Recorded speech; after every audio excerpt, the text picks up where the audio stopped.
Hello, my name is Bill Pickle and welcome to my video blog.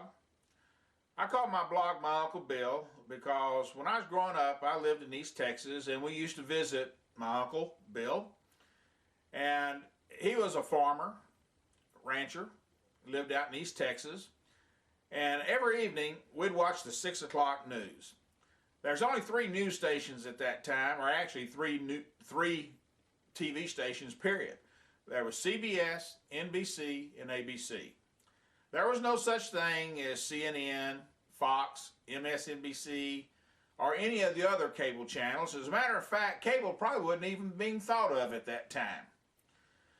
But we'd sit down and watch the news at 6 o'clock, and he was a channel flipper, or a changer at that time. They didn't have remote controls. But we would watch the 6 o'clock news. We'd watch CBS, NBC, ABC every night. And every night it'd be the same routine. They'd talk about something that he didn't agree with. He would start yelling and screaming. They'd start talking about some politician he didn't like. He was a crook. That politician don't know anything. He don't care anything about the people. We voted him in there and he won't even listen to us. Does any of this sound familiar? Well, somewhere down the line, I became my Uncle Bill. Not a day goes by that I don't get upset with the nonsense that is going on in my home state of South Carolina, or this great country of ours, the United States of America. To make things worse, or better depending on how you want to look at it, there's 24-hour news on just about every channel. You can't escape a news station or news media talking about the good, the bad, and the ugly. And mostly the bad and the ugly.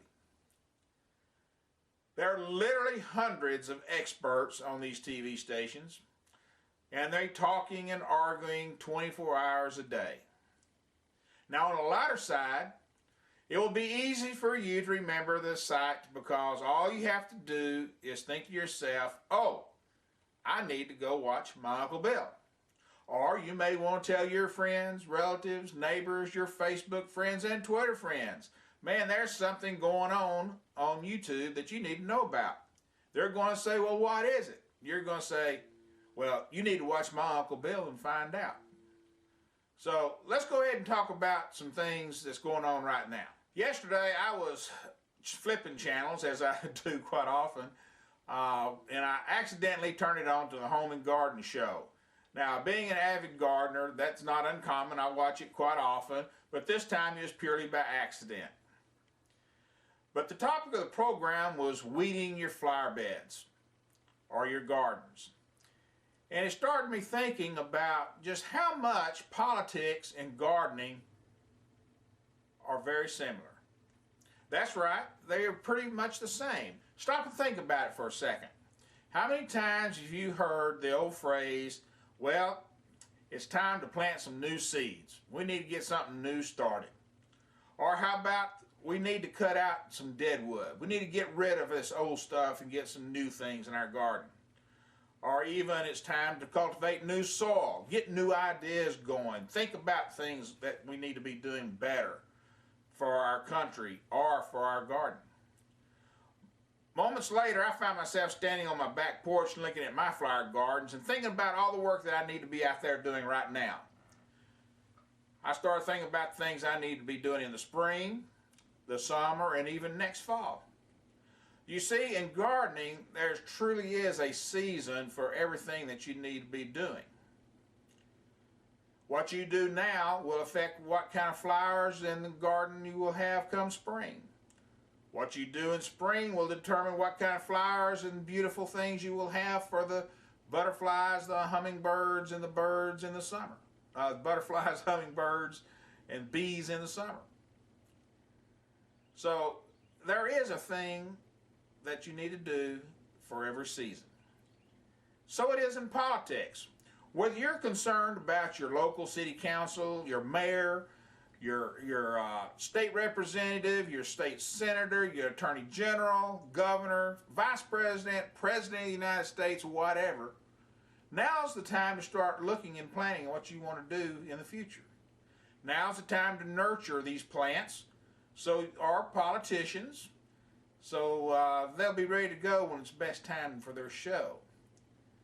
So from here on, when I mention the word plant or politician, think of them as being one and the same.